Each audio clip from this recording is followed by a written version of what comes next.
बिस्मिल्लाहिर्रहमानिर्रहीम। अस्सलाम वालेकुम। आज का हमारा टॉपिक है स्केलर्स एंड वेक्टर्स। तो आज की वीडियो में हम स्केलर्स और वेक्टर्स के बारे में पढ़ेंगे कि स्केलर्स और वेक्टर्स क्या हैं। फ़िज़िक्स में हम मुख्तलिफ फ़िज़िकल क्वांटिटीज़ के बारे में पढ़ते हैं, जैसे कि मास, लेंथ, वॉल्यूम, डेंसिटी, स्पीड और फोर्स वगैरह। तो इन फ़िज़िकल क्वांटिटीज़ को स्केलर्स और वेक्टर्स में डिवाइड किया जाता है। तो चलिए सबसे पहले हम स्केलर्स की डेफिनेशन पढ़ लेते हैं कि स्केलर्स किसे कहते हैं। A physical quantity which can be completely described by its magnitude is called a scalar। ऐसी फिजिकल क्वांटिटी जिनको इनके मैग्नीट्यूड से मुकम्मल तौर पर ज़ाहिर किया जा सके, स्केलर्स कहलाते हैं। तो जिनको ज़ाहिर करने के लिए सिर्फ मैग्नीट्यूड की ज़रूरत होती है, इनको स्केलर कहते हैं। तो चलें अब मैग्नीट्यूड के बारे में थोड़ा सा पढ़ लेते हैं कि मैग्नीट्यूड किसे कहते हैं। The magnitude of a quantity means its numerical value then appropriate unit. तो मैग्नीट्यूड जो होता है वो दो चीज़ों पर मुश्तमिल होता है। एक जो होता है वो न्यूमेरिकल वैल्यू होती है और दूसरा इसका यूनिट होता है। जैसे अब हम कहें किसी चीज़ को हम कहें कि 5 kg, तो 5 जो होगा वो इस न्यूमेरिकल वैल्यू होगी और kg जो होगा इसका यूनिट होगा।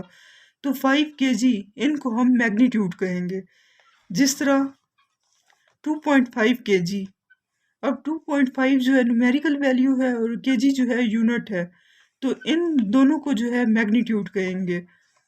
इसके बाद 40 सेकेंड्स, तो 40 जो है न्यूमेरिकल वैल्यू और सेकंड जो है यूनिट है, तो इट्स मीन के इसको मैग्नीट्यूड कहेंगे। इस तरह 1.8 मीटर्स, तो 1.8 जो है ये न्यूमेरिकल वैल्यू होगी और मीटर्स जो है ये इसका यूनिट होगा।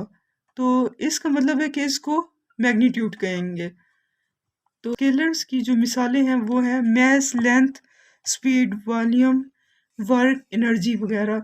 ये वो चीज़ें हैं जिनको मैग्नीट्यूड से मुकम्मल तौर पर बयान किया जा सकता है। इसके बाद हम वेक्टर्स के बारे में पढ़ेंगे। तो सबसे पहले हम वेक्टर्स की डेफिनेशन पढ़ लेते हैं।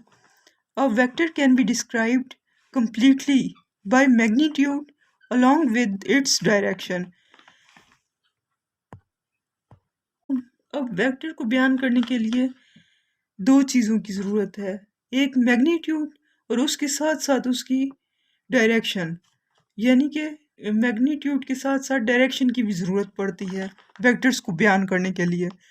अब जैसे कि स्केलर्स में हमने पढ़ा है उसके लिए सिर्फ मैग्नीट्यूड की ज़रूरत थी, लेकिन वेक्टर्स को बयान करने के लिए मैग्नीट्यूड के साथ साथ डायरेक्शन की भी ज़रूरत पड़ती है।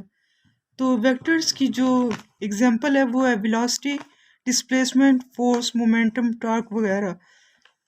जैसे कि अब एक टेबल है, अगर हमने उसको दिक्कत देना है तो हमें उसकी डायरेक्शन पता होनी चाहिए कि हमने इसको किस तरफ से दिक्कत देना है, किस तरफ से हम इसको फोर्स लगाएंगे।